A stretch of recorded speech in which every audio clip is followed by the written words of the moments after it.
మన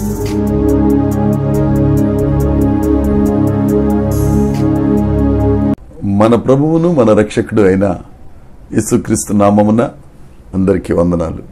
దేవునికి స్తోత్రాలు. మన బ్రతుకులను కట్టే దేవుడు, ఆ కట్టిన బ్రతుకులను మహిమతో నింపే గొప్ప దేవుడు మనకు అనుగ్రహించిన ఈ నూతన దినమును బట్టి మనల్ని సజీవ లెక్కలో లెక్కించినందుకై సమస్త మహిమ ఘనత ప్రభావములు యేసయ్యకే చెందునుగాక. ఆ సర్వాధికారి ఈ నూతన దినములో మనకు అనుగ్రహించిన దేవుని యొక్క వాగ్దానము కృపావార్త. 102వ కీర్తన 16వ వచనం. ఏలయనగా యెహోవా సియోనును కట్టి ఉన్నాడు, ఆయన తన మహిమతో ప్రత్యక్షమాయను. దేవునికి స్తోత్రం కలుగునుగాక, దేవునికి మహిమ కలుగునుగాక. ప్రభునందు ప్రియమైన సహోదరి సహోదరులరా, మన దేవుడు కట్టే దేవుడు.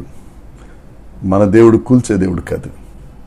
కూల్చేవాడు ఒక ఆయన ఉన్నాడు, అతని పేరు అపవాది. కూల్చేవారు కొంతమంది ఉన్నారు, వారు లోకులు. మనలను ఎన్నడూ పైకి రానివ్వకుండా కూలిపోయిన బ్రతుకుల్లానే చూచేవారు కాకుల్లాంటి వారు. కానీ మన దేవుడు కూలిపోయిన వాటిని కట్టే దేవుడు. చాలా మంది ఈ లోకంలో పాడైపోయిన వాటిని బాగు చేస్తామని, పాడైపోయిన వాహనాలను బాగు చేస్తామని, పాడైపోయిన వాటన్నిటిని, అది ఏదైనా కానీ బాగు చేసేవారు చాలా మంది ఉన్నారు. కానీ పాడైపోయిన బ్రతుకులను బాగు చేసేవారు ఎవరు లేరు. వారు నాయకులు కానీ, అధికారులు కానీ, చక్రవర్తులు కానీ, రాజులు కానీ, సైంటిస్టులు కానీ, ఎవరైనా కానీ పాడైపోయిన బ్రతుకుని బాగు చేసేవారు ఎవరు లేరు. పాడైపోయిన బ్రతుకును బాగు చేసేది యేసుక్రీస్తు ప్రభువు ఒక్కరే. దేవునికి స్తోత్రం కలుగునుగాక. దేవుని సేవకునిగా నీతోనే దేవుని వాగ్దానాన్ని ఉచ్చరిస్తున్నాను. నీ పాడైపోయిన బ్రతుకును దేవుడు బాగు చేస్తాడు. ఎక్కడ పాడైపోయిందో, ఎక్కడ పనికి రాకుండా పోయిందో నీ జీవితం, నీ కుటుంబం, నీ సమాజం, నీ పరిస్థితులు, ఎవరు బాగు చేయలేరు, ఇక బాగుపడనని వేదన చెందుతున్నావేమో, వేదలో ఉన్నావేమో, ఈ వాగ్దానం నీకోసమే. పాడైపోయిన దానిని సియోనును దేవుడు కట్టి ఉన్నాడు. ఆయన కట్టే దేవుడు, అంతేకాదు తన మహిమతో నింపే దేవుడు. ఆయన మహిమ మనకు, మన బ్రతుకులకు చాలా అవసరం.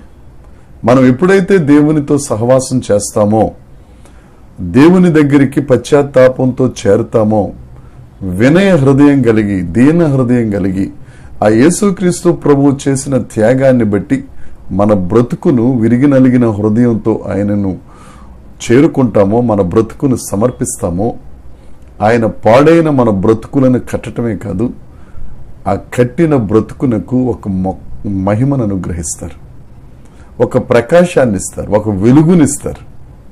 నా ప్రియ సహోదరి సహోదరుడా, నువ్వు ఎక్కడ పాడైపోయాను, నా బ్రతుకు అస్తవ్యస్తం అయిపోయింది అని ఆవేదన చెందుతున్నావేమో, ఈ నూతన దినములో, నూతన గడియలలో, ఈ ఉదయకాలమందు దేవుడు నీతోనే మాట్లాడుతున్నాడు. ఆయన సియోనును కట్టే దేవుడు, దానిని మహిమతో నింపే దేవుడు, ఆ మధ్యలో నివసించే గొప్ప దేవుడు యేసుక్రీస్తు ప్రభు.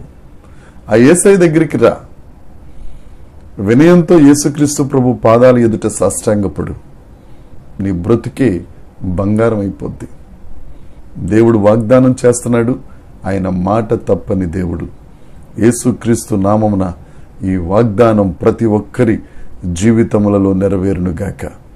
దేవుడి మాటలు దీవించి మనందరి బ్రతుకులలో ఫలభరితము చేయునుగాక. ప్రార్థన చేసుకుందాం. పరలోకమందున్న మా తండ్రి పరిశుద్ధుడా, బ్రతుకుల్ని కట్టే దేవుడా, పాడైపోయిన బ్రతుకుల్ని బాగు చేసే దేవుడా, నీకు స్తోత్రం. దేవ, నేను ఎంతమంది అయితే తండ్రి బ్రతుకులు పాడైపోయాయని, బ్రతుకులు ఇబ్బందిలో ఉన్నాయని బాధపడుతున్నారు, నీ చెంతకు రాగా వారి బ్రతుకులను నీవు కట్టి మీ మహిమతో నింపుతున్నందుకై మీకు స్తోత్రాలు చెల్లిస్తున్నాం. సమస్త మహిమ ఘనత ప్రభావములు మీకే ఆరోపిస్తూ యేసుక్రీస్తు నామమున ప్రార్థించి అడిగి వేడుకొనుచున్నాము తండ్రి. ఆమేన్. దేవుని కృప మనందరికీ తోడై ఉండునుగాక. ఆమేన్, ఆమేన్, ఆమేన్.